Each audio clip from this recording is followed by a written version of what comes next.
Normally when you buy a vehicle, you walk into a dealership, you talk with a salesman, and you go back and forth over your price, your trade-in value. And you go back and forth, they give you a price, and then the salesperson would go back, talk to the sales manager, and they come back, maybe the deal would be a little bit better.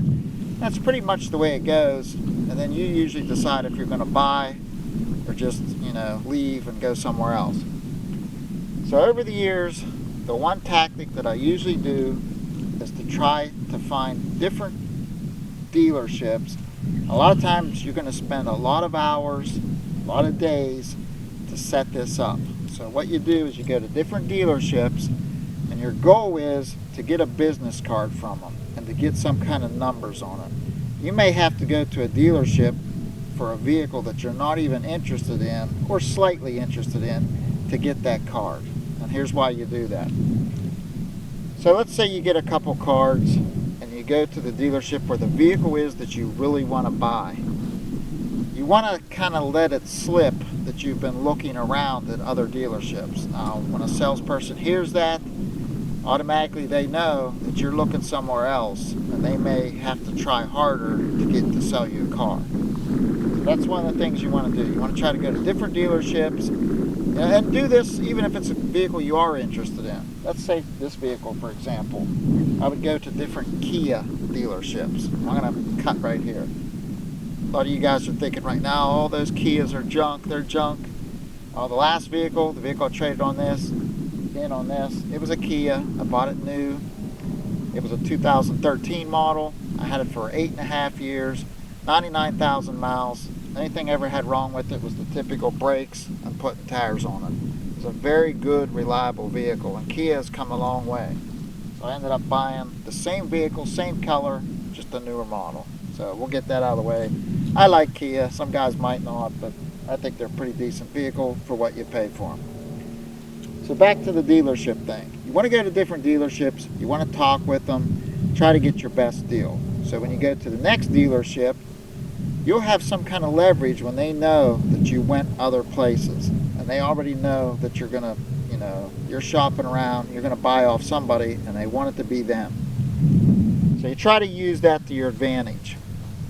Now, I know a lot of dealerships, most of them, they got a quota they got to meet. If it's a Ford or Chevy, whatever, they have to sell so many vehicles off their lot. And if you go towards the end of the month, you'll probably get a better deal because they either got to meet that quota, or if they already met their quota, if they exceed that quota, that is better for the dealership as a whole. So they're more willing to deal that way if you go towards the end of a month. Same thing with the rainy day. Think about these salesmen. They're sitting at their desk. It's raining out. Nobody's out in the lot looking at vehicles. You show up on a rainy day. You know what? They just wasted how many hours sitting there with nothing to do. A customer walks in. They're going to try to make the best of that rainy day. You may get an extra good deal on a rainy day. It's just something to think about. So back to getting the cards. You want those business cards. So when you sit down with a salesman, they're going to go over their price. You might not want to pull those cards out just yet. Let them talk to you about trade-in value, what they're going to give you for your vehicle for trade, anything they're going to knock off the price, the rebates. They're going to go over a bunch of stuff. Well, you could pull out those cards and say, well, when I was at so-and-so dealership, this is what they offered. Right away, they realized they got competition to making that sale. If you've been to 3 dealerships, now they really got competition because they have to try to beat everybody else's price. That's one of the things you want to do, is go to different dealerships. So something else that is important when you're going to try to buy a vehicle. You never go, when you're talking with that salesman, you never go with the attitude that you really like the vehicle. You have to find something about that vehicle that's, you just have to act like you don't like it. Like, not really sure about that color. You try to act like you're not interested as much. And the only way they can make you interested is with the price of it, knocking the price down. And one of the things I said when I bought this vehicle was, I didn't like this trim. And in truth, I didn't. The trim was a glossy black. And I kind of looked at it, made a face like, I'm not crazy about that trim. So when you do things like that, like you're just not crazy about the vehicle, that salesman knows he has to work harder to make you interested in that vehicle. Another thing you could do when you have those business cards is to make it sound like you really like the vehicle that's on the other dealership's lot. You make it sound like, yeah, I really like that, you know, whatever it was about the vehicle. You might compare two different brands of vehicles. I know when I bought vehicles in the past, I really wanted the Kia because of the warranty, but I went to a Subaru dealership and I wanted to get that Subaru card. That's all I wanted, was the salesman's card, so that when I went back to Kia, I could talk about, yeah, that Subaru's really got a good reputation, you know, kind of leaning towards the Subaru. You kind of make it seem like you want the other vehicles and you're just there to see about it, you know, you're thinking about it, you're tossing around the idea of getting their vehicle, but you really like the other person's vehicle. You have to be an actor. You have to act. When you're buying a vehicle, you have to act. Another thing is you have to be a bit of a jerk. I mean, you don't have to be a total butthole, but you have to be a bit of a jerk. You can't be walking in there and being a pushover and just listening to everything they say. You kind of have to push back a little bit. Now, one of the tactics that I did on this vehicle, I'm going to go over the whole spiel of what I did. I had that 2013 Kia Sportage. I went to one dealership, was actually the dealership that I bought it from originally. They gave me a good deal at that time. I went in, talked to a sales lady. They wanted to take my vehicle, check it over, and tell me what they would give me for trade-in value. Now, you could look up on a computer, Kelley Blue Book, you can get a rough idea what the trade-in value is of your vehicle before you even go to a dealership. You'll have a rough idea. So when they were looking at my vehicle, they wanted to give me $5,000 on trade. And I knew right away, I knew what their tactic was. And a lot of dealerships, a lot of salespeople do this. They'll lowball you on the actual value, trade-in value. This vehicle was somewhere between $6,500 and I think $7,500, depending on the shape it was in. That's what the trade-in value on Kelley Blue Book was. So they wanted to lowball me at $5,000 on trade-in. And this is what they do. They tell you that price, and as you sit there and you wheel and deal, they'll gradually come up on the, well, okay, maybe we'll give you $5,500, maybe we'll give you $6,000 on trade-in. They try to make you feel like they're giving you a deal and they're giving in, but in actuality, they're just giving you what the vehicle's really worth to begin with, but they're making you work for it. So then in the end, let's say they give you $6,000, $6,200 on trade, that's what they should have gave you from the beginning. Because when a salesperson does that, you kind of know you're not going to really get anywhere with them because they're trying to lowball you from the very beginning. So when I went to trade in that 2013, the first dealership wanted to give me $5,000 on trade. And I knew right away, but you know, you weren't going to work with them. They were going to make you work hard just to get what the vehicle was worth anyway. So I went to another dealership. Nice guy, nice salesman. I mean, we got along good. He wasn't pushy. He looked the vehicle over. They were going to give me $6,500 on trade. And I thought, well, that's kind of the lowest end of the, you know, what it was worth on trade. But I thought it was worth more than that. I mean, I thought it was in pretty good shape. There wasn't anything wrong with it. I thought it was pretty good. So I was tempted on buying that vehicle. You know, I had two dealerships and I was thinking maybe that'd be the one I would get. So I woke up yesterday morning, there was a third dealership, and I thought, what the heck? I'm just going to take it there. I'll let them look at it and see what they'll give me. And this is where I tried my new tactic. It's something you may want to try. So I get to the third dealership. I talked to the salesman. He was a young guy. He was actually, he hadn't been there that long. Talked with him, told him I've been to other dealerships. That's what I want to get that out. Let them know that I've already been to other dealerships. And I've been looking at the Kia Sportage, same model, pretty much the same sticker price within a couple $100 on all three of them. I wanted him to know that. And one of the ways you let them know it is when they want you to test drive it or come look at it, you just, they'll know you're serious. You say, I already drove it, already looked at it, I don't need to look at it, let's just talk numbers. So as they typically do, the salesman leaves the room, He goes and talks to the sales manager, gives him your story. Yeah, he's been looking around, he's been, already eyeing up other vehicles. That's what they do, and then they come back and they talk a little bit more, and they run and tell the sales manager, and eventually the sales manager comes in the room. They always do.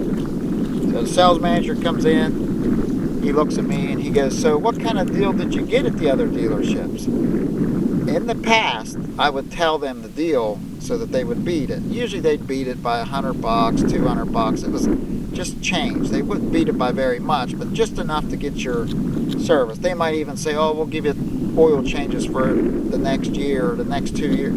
It's like little things they'll throw in. But I tried this different tactic. When he asked me, what did the other dealership offer you? I just said, well, I really would rather not say. All I want you to do is to give me your best deal. Without knowing what they have, what they offered, just give me your best deal. If your deal's better, I'll buy from you. If their deal's better, then I'll buy from them. And he kept asking, oh, well, just tell me, we'll beat it by $500, whatever their deal is. I said, no. I said, I'm not going to do that. I said, I've done that in the past, and I end up jumping back and forth, phone ringing off the hook. I'm not going to do that this time. Just tell me your best deal. Whatever you're willing to let that vehicle go off your lot for, your best deal. We'll just do that, do it that way. If it's better, I'll buy from you. If it's not, then I'll just go to the other dealership. And he tried hard. Just tell me, give us somewhere to start. I said, just tell me what you want for the vehicle, what you're willing to let it go for. That's all you have to do. If there's a limit where you're going to let it go.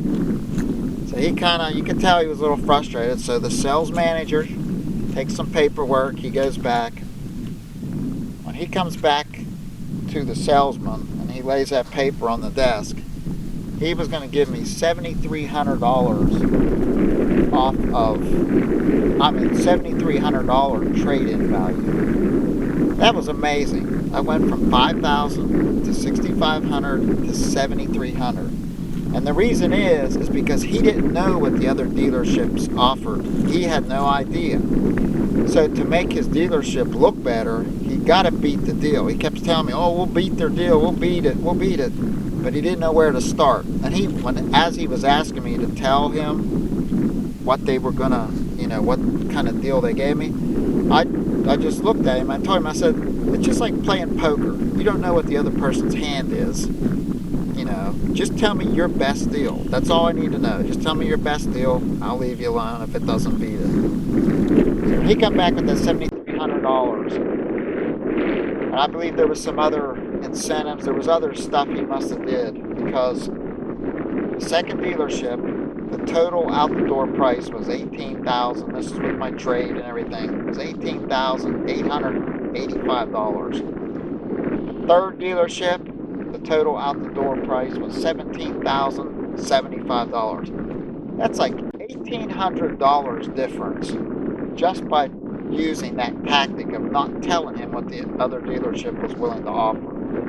And I never thought of that before. Always in the past, I would tell them, well, this is what they're going to give me, and they would beat it by a little bit. And I'd take that paper back to the original dealership. This is what they're going to give me now, and they would up it. It would go back and forth. You're constantly on the phone ringing. They're trying to throw little things in like oil changes. It made it very complicated.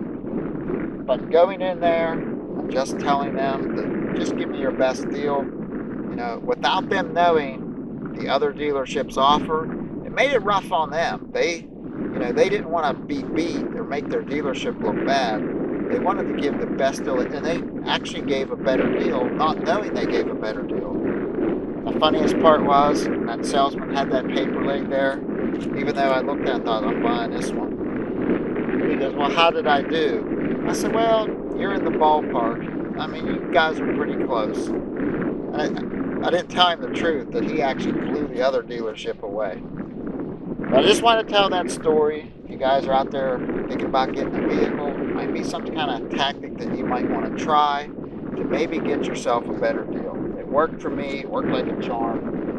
But I just wanted to share that. I thought it'd be a good idea to make a video. I know a lot of people are trying to buy vehicles with the stimulus package and everything, got a little bit extra money. Maybe something you want to try.